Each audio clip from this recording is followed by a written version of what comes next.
Africa Month this year is celebrated in the middle of the global COVID-19 pandemic. This will also be the case for Africa Day on May 25th, which is the commemoration of the 1963 founding of the Organization of African Unity, now known as the African Union. Now, to unpack the story further, I'm joined on the line by Veli Mbele, writer and commentator. Veli, thank you so much. Now, before we delve into May 25th, I know you as an African history educator, in part because there are so many distortions about our history. So what led you to become an Afrocentric essayist? Yes, thank you so much. Like you correctly explained, one of the tragedies about African history is that it is riddled with a number of distortions, you know. And one of the important things is that if a history is distorted, it also then distorts a people's understanding of themselves. And this is why you find, for instance, that in all aspects of a human endeavor, you don't find African people, whether it's in the arts, whether it's in science, or whether it's in, let's say, even in engineering, you know, because the way that history is written or presented, you find other people there, but in particular Europeans, you know. And anybody who thinks very critically asks themselves questions as to why do you find that in most fields of human endeavor, you just find other people and you don't find Africans there, you know, whether it's mathematics and etc. And it is those types of questions that led me along the path of Afrocentric, you know, investigation and research.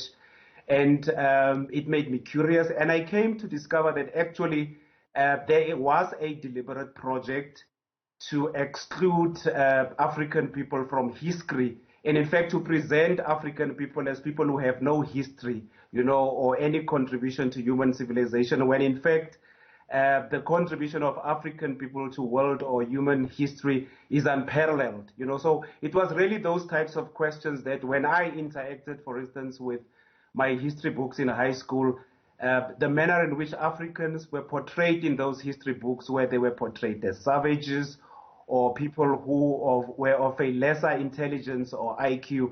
And it is those things that I just found very bizarre and set me on the path of investigating why that is the case.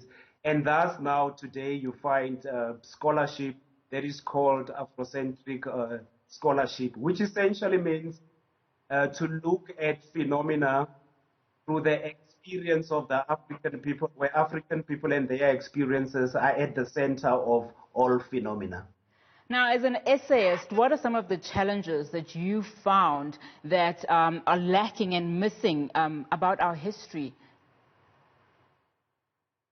Well, one of the most fundamental is that what is called our education system is essentially a project of European miseducation, you know, and that is one of the biggest things that continues to be one of the challenges, in that in many of the disciplines that you find, you know, even at so-called higher education institutions, you know, you still find that students, you know, I often speak to students, get shocked when you tell them about people like Imhotep, or you tell them about people like Khufu, or you tell them about people like the scholars in Mali, in Timbuktu, like Ahmed Baba. You know, they don't know about such people, and they may have master's degrees and PhDs, but many of them have not heard about these names, and they know Einstein, they know Da Vinci. And this is where you see the level or the degree of miseducation that continues to happen.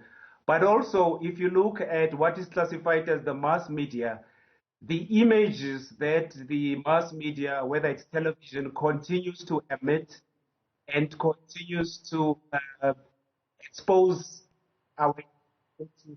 Most of the images are either westernized, especially Americanized. Even when our people tune in to television, they rarely see themselves on television. So those are some of the things, you know, in terms of the daily images, but also in what African students encounter in the education system. They encounter Europe more than they encounter Africa. in the education system. And what many of them think, for instance, your capacity English, necessarily of and they look out after that. That is part of the damage, that one. Okay, Veli, we seem to be losing you a bit there. But before I let you go, why do you think it's important for us to commemorate Africa Month, and in particular Africa Day? And are we celebrating or commemorating things that really matter to Africans? Well, yes. First and foremost, African Liberation Day, as it's properly historically, is essentially about our journey that we have traveled as a people and understanding what place we occupy in history.